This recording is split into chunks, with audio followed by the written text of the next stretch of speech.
ဒီတဆောင်မုံလာပြည့်နေအမိထူးခြားဖြစ်စဉ်ကြီးသုံးခုလာကြုံနေပါလေဒီအောက်တိုဘာနိုဝင်ဘာမှာအဲ့ထူးခြားဖြစ်စဉ်ကြီးသုံးခုကကျွန်တော်တို့နိုင်ငံသူနိုင်ငံသားတွေနဲ့ရောကမ္ဘာမှာရှိတဲ့လူတွေနဲ့ရောတိုက်ရိုက်ကြီးမတိသူကြော့သွားတိသူဖော်စားဆိုသလိုပဲအထက်တန်းနက္ခပညာရှင်များဤလမ်းညွှန်မှုအကြံပေးမှုတင်ပြမှုတွေနဲ့ဆက်နွယ်ပြီးတော့ကောင်းစားနိုင်တာဖြစ်ပါတယ်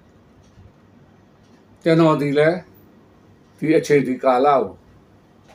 စောင့်မျှော်နေတာဖြစ်ပါတယ်အခုလိုကြုံတွေ့ရဖို့ဆိုတာလဲနှစ်ပေါင်း80ကျော်လောက်စောင့်ရမှာဖြစ်ပါတယ်အကြောင်းကတော့ထူးခြားဖြစ်စဉ်သုံးခုအရင်ဆုံးပြောပါပထမထူးခြားဖြစ်စဉ်ကအခုအောက်တိုဘာလ30ရက်နေ့ညနေအောက်တိုဘာလ30ရက်နေ့2025ကြာသပတေးနေ့ညနေ9:55မိနစ်3စက္ကန့်မှာဓနတိဋ္ဌဆန်နက္ခနဲ့ရှင်တဲ့အချိန်မဟာဝိဒဘမာနနေရွတ်ပြီးတော့ကြီးပွားချမ်းသာရွှေမိုးငွေမိုးရွာတကဲ့သို့အောင်မြင်မှုတွေရမယ်အချိန်တစ်ခုရောက်ရှိလို့နေပါလေအလားတူပဲနောက်တစ်ခုကကျွန်တော်တို့ရဲ့ရာသီဆက်မှာဖြတ်တန်းသွားလာတဲ့ကဘာချူပတ်လမ်းကြောင်းမှာကောသာဆိုတဲ့ဓနဒုက္ခချမ်းသာကြိုးကြီးအမတမကြီးမားတဲ့အတိဒုက္ခချမ်းသာကြိုးကြီး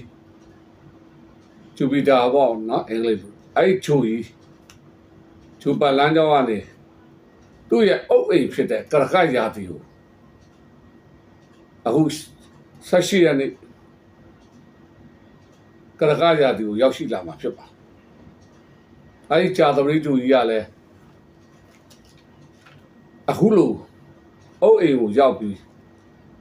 အကြာကြီးရောက်တာတော့မဟုတ်ပါဘူးသူက45ရက်လောက်ပေါ့နော်ခေတ္တခဏအလဲလာတဲ့သဘောလေးပါပဲဒီအောက်တိုဘာ18ရက်ကြာပြီးသူကကရကရာသီကိုရောက်ရှိမှာအဲ့ကြာသပတေးဂျိုကလည်းရောက်တဲ့နေရာတိုင်းမှာဘေးရခတ်သိတောကခတ်သိအပြစ်ခတ်သိပိတ်ပင်ဟန်တာကန်ဆိုးမှုမကောင်းမှုအားရအခုဖဲတာရှင်းထုတ်နိုင်တာဆွမ်းအားရှိတယ်အလင်းရောင်တွေဘဝရဲ့ချမ်းသာတိုးတက်မှုတွေဒနာဒုက္ခ